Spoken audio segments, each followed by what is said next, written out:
the first one is you need to have a reasonably active Facebook or Instagram page because of trust. You know, if somebody clicks on your ad and you haven't posted since 2018 and you have 14 followers, why would I buy from you? You don't look very trustworthy. People don't seem to be engaging with you. You don't seem to have a very engaged, trusted customer base. So on that level, it's really important just on the whole selling thing.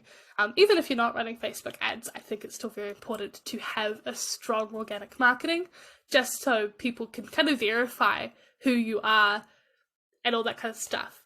And then the other side of it is that we use, in light of iOS 14, we use social engagers such as, you know, people who like your Facebook page, people who like your Instagram page, and your mailing list to build audiences that serve really well.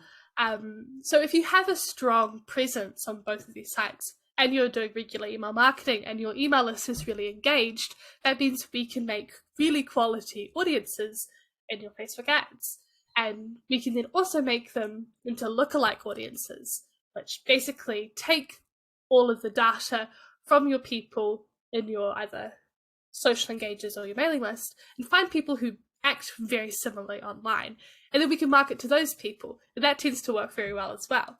But you do need to have these strongholds in your marketing of engaged people who we can then remarket to.